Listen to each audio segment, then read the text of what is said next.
Welcome. Thank you, Julie and Fusion Academy, for sponsoring this lunch and presentation. It's an honor to be here, and I want to thank you all for joining us for lunch. Hopefully you have something good, and hopefully you have come with some unanswered questions that we can tackle today. So the presentation topic is grounded on this notion of kind of quarantining. Here we are stuck at home with our children, and how can we take advantage of this opportunity to connect with our kids and build self-regulation skills in the home. You're here for lunch, but this is going to be a time to roll up your sleeves as well. I'm going to ask you to do some work. This is not just a presentation, it's a workshop. I'm going to flip this around. I am a teacher by day, and therefore I'm a big fan of learning, and I'm a big fan of having my students actively engage in the learning process. So you're going to need something to write with, and you're going to need something to write on. So grab a notebook, turn to a blank page, and let's jump into this. We're going to be about 30 minutes of me lecturing and flipping this around to do a little workshop. After 30 minutes, open it up to questions and answers. If you have questions during this lecture, please send them in. Julie will screen them. We'll get them answered. If I can real time, I will. If I need to hold off, don't worry, I will get to it. Okay? So there's 3 parts to this presentation. Part 1 is we're going to kind of go through a cognitive framework around executive function and self-regulation, really ground our thinking as we work through this parenting strategies to teach and connect with our kids and build skills, okay? Part 2 gets into the meat of this presentation, looking at family values as opportunities, strengths as opportunities, and collaborative problem solving as the biggest opportunity to to connect with our kids and build skills. And part 3, I don't know if we'll get to. First part's going to be about 30 minutes, and then I'm going to open up to questions. If we do this again, it's going to be because your feedback has said, you know what, I want Coach Murphy back again, or Dr. Murphy back again, and so we can go through another part of this lecture, this presentation. That'd be fun. Let's do that if you feel like they'll be helpful. A little bit of my background. Special ed teacher by day. I have a coaching practice as well. I have about 10 coaches that work with me. We roll up our sleeves with students and adults and parents working on the complex challenges of navigating school and life and disabilities or deficits or lagging skills that might be making life more complicated and stressful. Okay, a little bit of my professional background. Like I said, I'm a teacher, high school special ed teacher, but a retired SPED director.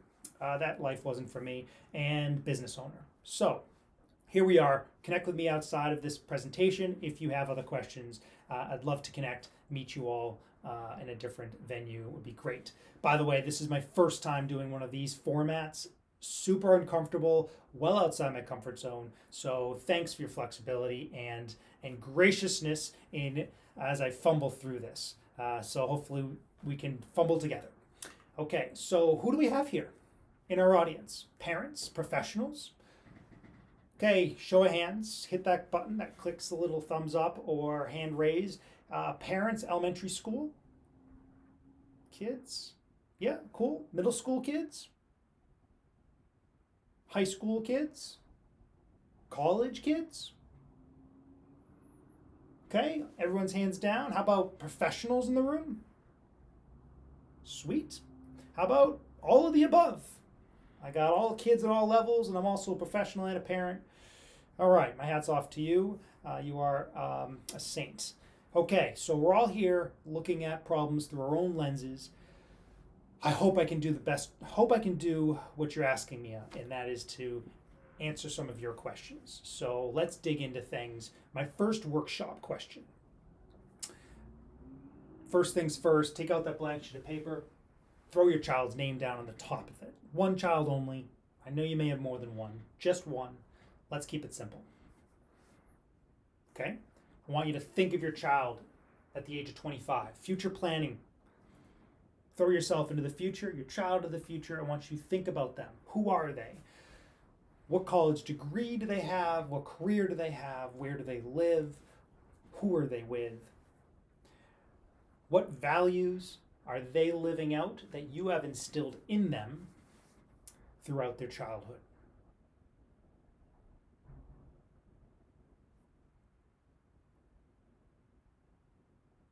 That's a hard question.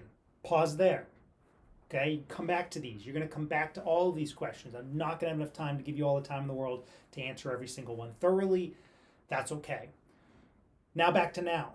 I want you to think of your child's 10, make a list, 1 through 10. 1, 2, 3, 4, 5, 6, 7, 8, 9, 10. Okay?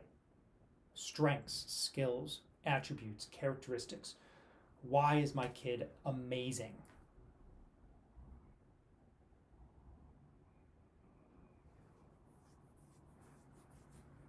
Cool, we got to 3. Stop there. Okay, finish this list in a second. Next, draw a line. Next question, what are the top 5 things that you nag about most of the time? Don't go to 10, you may have 10, that's okay. Stick to the 5 most frequent nagging things that your kid would accuse you of. Okay, stop there. Okay, next question. What do you fear, or what are your fears as it relates to your child? Maybe 1, maybe 5. I fear that my child will be living in my basement. Seriously. No, seriously. What are your fears? Okay, pause. Okay, first round of exercise workshop done. You've framed out some questions. You haven't truly answered them yet. That's okay. That's okay. You're going to come back to this. I'm getting you thinking. This is called task initiation. I'm getting to initiate a cognitive process around certain very important questions as a parent that you need to delve into to help your child. Right? Cool. Stop there. Let's get into some of the cognitive constructs here. Executive functions are specific types of self-directed action or cognitive frameworks that are used to help self-regulate one's actions, intentions, emotions, and behaviors towards a future goal. So I have to know who I am in the future, who I'm trying to be when I wake up in the morning, to be able to use my executive functions effectively, right? If I don't know who I'm trying to be in the morning, I have no idea how to regulate that attention and those executive functions. I'm kind of a lost ship out at sea, right? So there's this interrelationship between executive function and self-regulations regulations that we will get into, okay? This model is awesome. It's from Developing Child at Harvard University. Super friendly.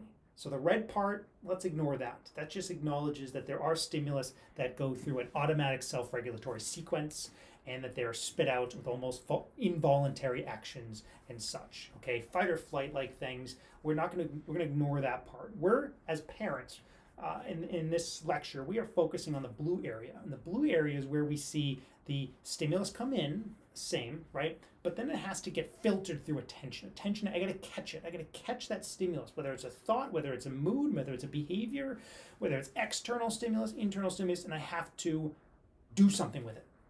I have to intentionally grab it with my thoughts.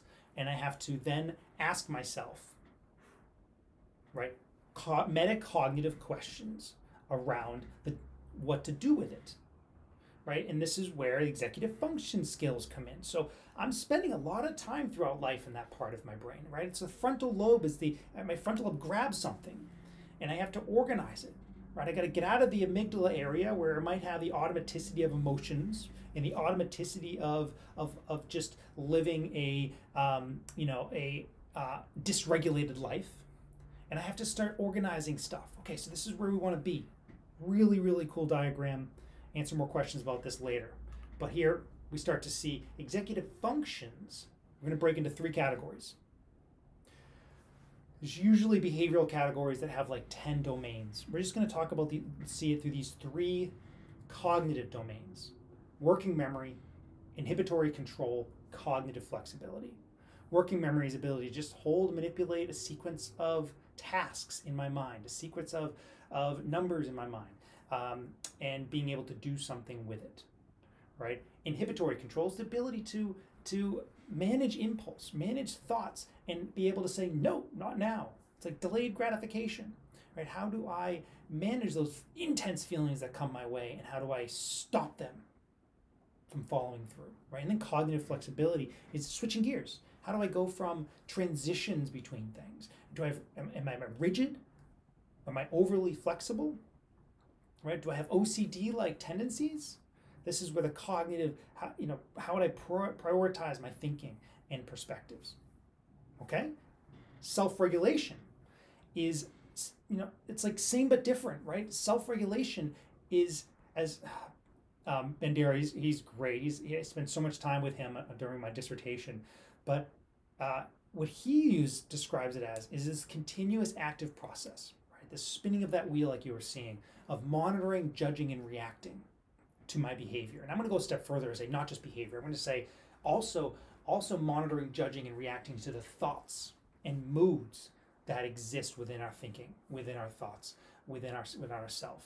The energy that exists within us, this constant monitoring, this self-evaluation, self-regulatory sequence that plays out, right?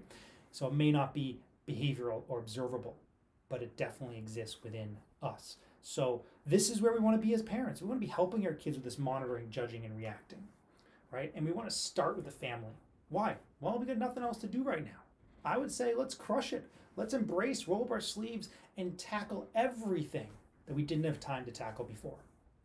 We didn't have time for family dinners. We didn't have time to engage our kids in what chores feel like when I'm managing awesome responsibilities in my family as part of my job, right? How do I manage priorities, routines? How do I connect with my family through games, through morning breakfast, through helping with dinner, helping with breakfast, doing the shopping? All of this relates to this connection to the family. When life is chaotic, we need something to grab a hold of. And our children need the family more than anything right now. They have to connect with us. So we start there. But before we go any further around expectations within that, let's pause and ask ourselves, well, what's my child's developmental age?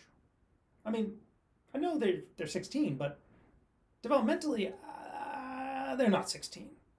Okay, well, this may be important to recognize that the expectations put upon them, the standards put upon them, they're struggling because they're not really developmentally ready to handle it.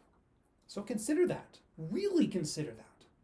Doesn't mean that you can drastically change some of the standards, like you can't take them out of sixth grade and put them in fifth grade, right? But from the home standpoint, it does change how we approach them, and maybe how our energy can shift and the frustrations that we feel because we say they should be able to do this. You're a 16-year-old, you should, right? That changes, and the energy around that changes. So what are your expectations? Workshop time. Let's think. Your turn.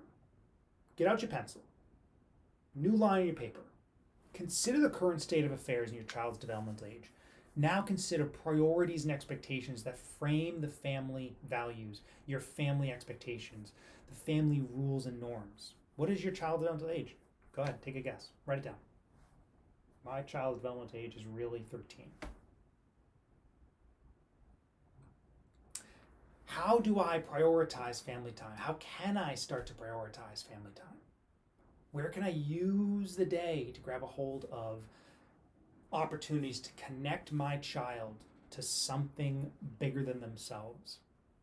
Or to help just connect my child so that they feel a sense of interconnectedness to more than the chaos that they struggle with every day. What can I start doing today to connect with my kids?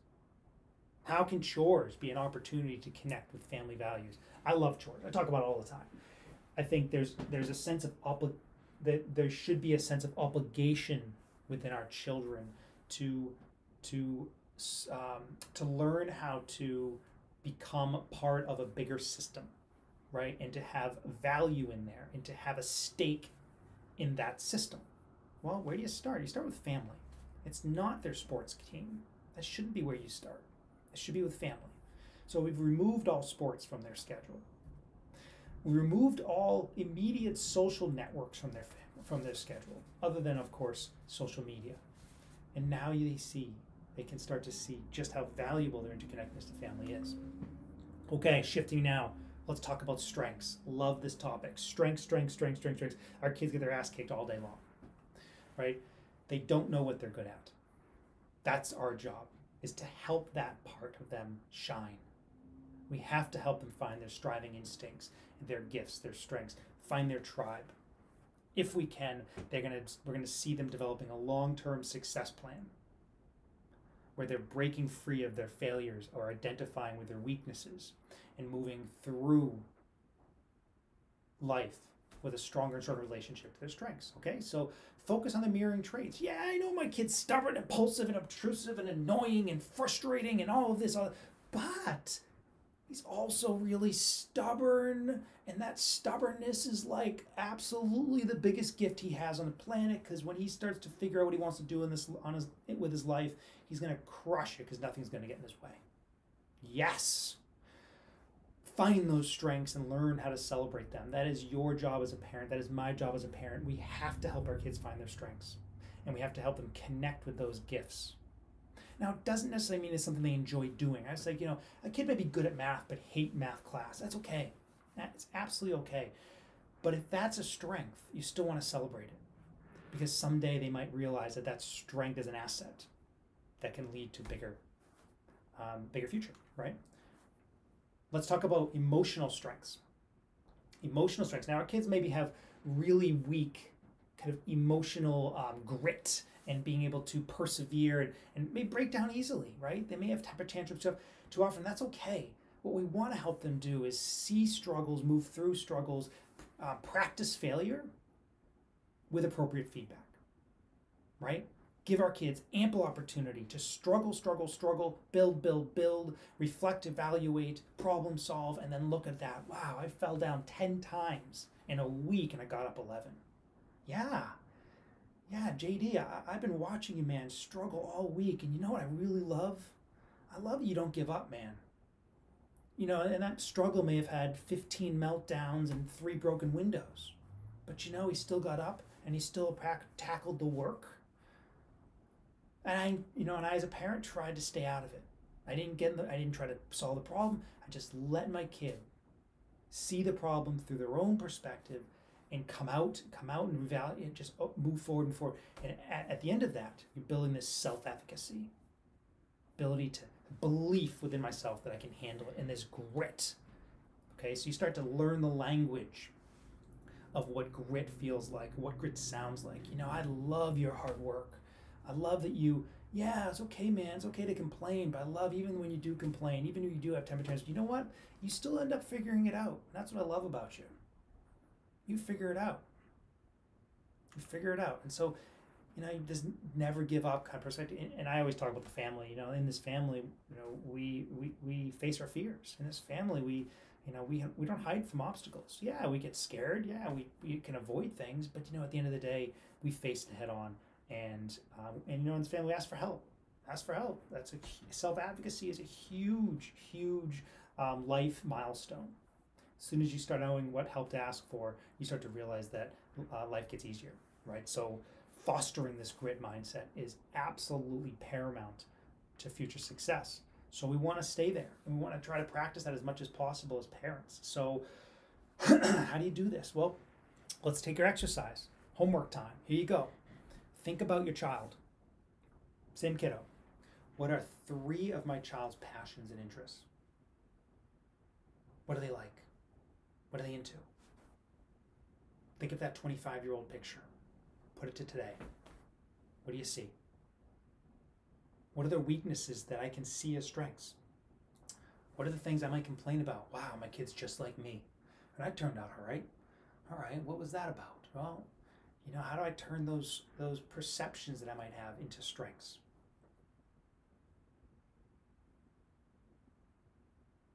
Third question, what are 2 areas that I need to let my child fail or fall and learn from their mistakes? Pick 2. Might be what you nag about, might be what you're too involved with, might be where there's this learned helplessness spiral, whatever it is, doesn't matter. Just think of it. Okay, fourth question. I know I'm going fast for some of you. That's okay. Pause. It's on purpose. No, I can't. Last question. These are 3 grit statements I can use. I don't know, just think of 3 statements. You know, you're a fighter. Even though life's hard, I love that you get up every morning ready to take it on again. You know that? It's really, I'm impressed. And whatever it is, just recognize the behavior in their efforts that matches positive grit-like performance, right? It can be something so little. You know, I love how you're always cheering on your brother. You know, I love how you always have a positive attitude around things. I love how things just don't really stress you out too much. You know, you really have a good perspective on life. It's going to take you a long way. Just start to think about some statements that might match your child and this grittiness you're trying to build in them, this emotional strength. Okay, types of problems. We're going to get into the third phase of part 3. Third part of part 3. Problems. Life is about problems. Life is problems. Life is about solving problems, right? Life is never about hiding from problems, preventing problems, or avoiding problems. So there are 3 perspectives we should take as a parent regarding problems. 3 buckets. There's the problems that demand immediate attention. Okay, safety kind of stuff, timeliness, that kind of things. Second is problems that I need to solve pretty quickly, or I can control when they get solved. But they need to be addressed in the near future. And then there's bucket 3, which is like not a big deal. I can ignore these for now. All right? And sometimes you got to debate the C's or B's. Sometimes there's so many problems, I just have to put things in bucket C for now because I got too much on my mind and my kid is just overwhelming me. Okay, then you need to just focus on a couple of B bucket topics. Okay, and put everything else in C until further notice. Now, now in the chaos of the overscheduled life we used to live, we didn't have time to help our children solve their problems, so we solved it for them. We now have a time, or at least in most families, there is an opportunity that I'd like us to look for, where we might be able to connect with our children and teach them the problem-solving process and start to break down the learned helplessness or codependency that might exist. This is our time to do it. Absolutely. It's the silver lining that I want us to see. So what are the unsolved problems? Let's talk about that. A couple things to keep in mind. You've got to be proactive in this process. If you already know what your kid sucks at, meaning the struggles that they face every day and the things that you might nag about that are B bucket problems, well then be proactive. Don't wait for the problems to show themselves. Let's come up with proactive solutions to address them. That's what we're going to talk about. So, and be inclusive and collaborative. We're going to talk about bringing your kid into it. This sheet right here is awesome. Just Google Connect and Redirect Refrigerator Sheet. It's an awesome resource. No Drama Discipline. Dan and Siegel, Tina Payne Bryson are excellent. They've written numerous books. 2 books to think about is No Drama Discipline and The Whole Brain Child. Buy them both. You won't regret it.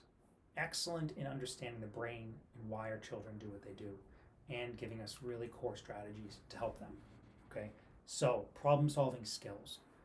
Let's jump into this by first not doing a damn thing. Right. Don't do anything. Right? You have to not do anything first because you have to change your behavior. We can't solve our kids' problems anymore. We can't. It's not going to help them ever. So we have to stop. And then we have to say, what do I do to now engage my child? How do I connect with my child in a more deliberate way to start helping them tap into their own executive, self-regulatory cognitive systems to process problems on their own?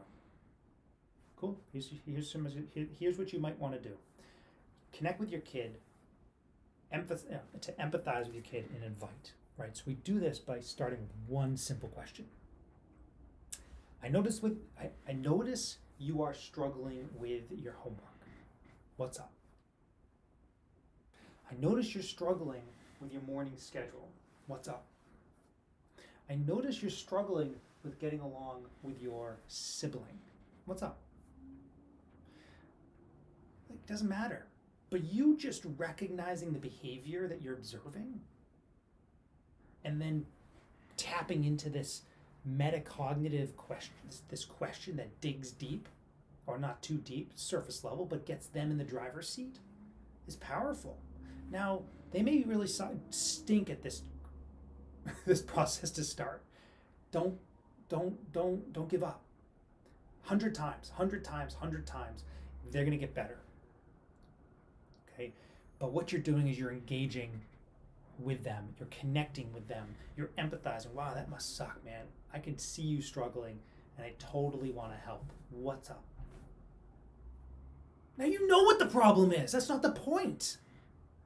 It's not the point. The point is they don't, and they haven't figured out how to solve it. This is where you come in. And it's so cool because as a parent, you actually get to do less, not more. I just have to kind of learn how to do less. And Ross Greene has this Plan B approach that's really effective with behaviors that are pretty, he's the author of The Explosive Child, and his work is awesome.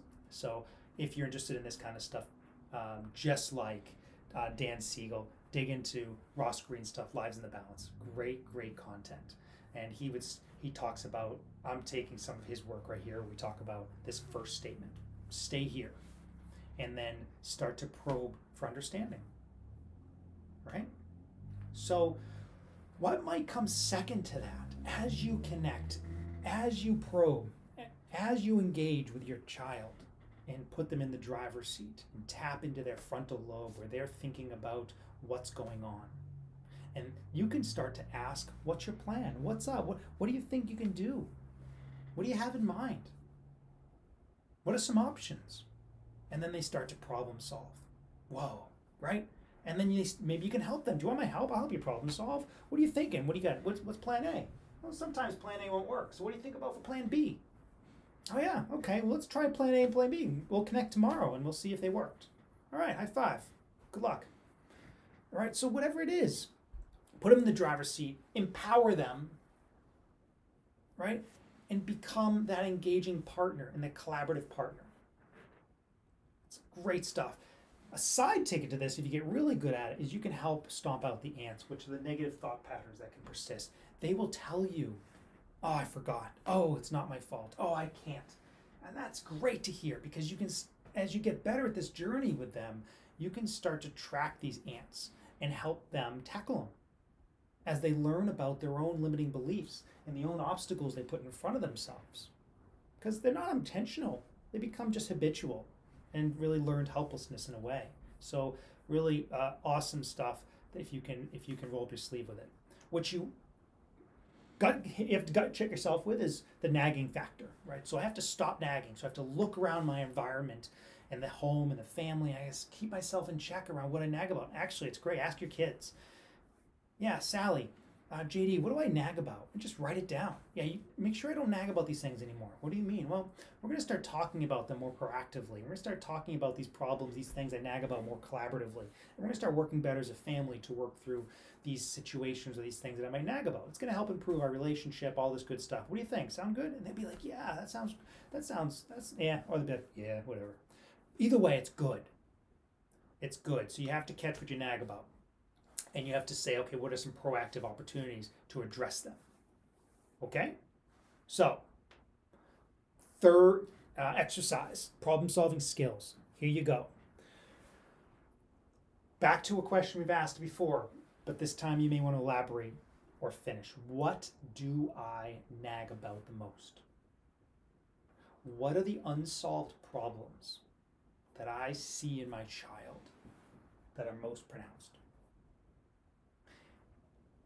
And the second thing is, what are 3 unsolved problems that exist today? So of those things I might nag about, maybe I don't nag about. Maybe they're just problems I know that I have to tackle, They're in the B bucket that exists today that I can address now through a proactive and collaborative approach.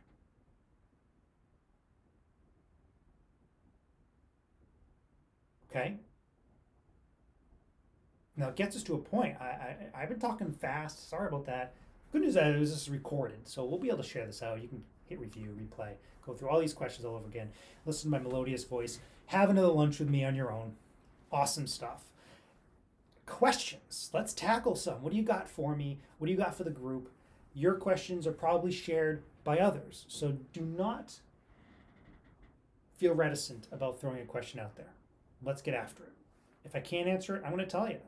I don't have all the answers. I just have some answers. Okay?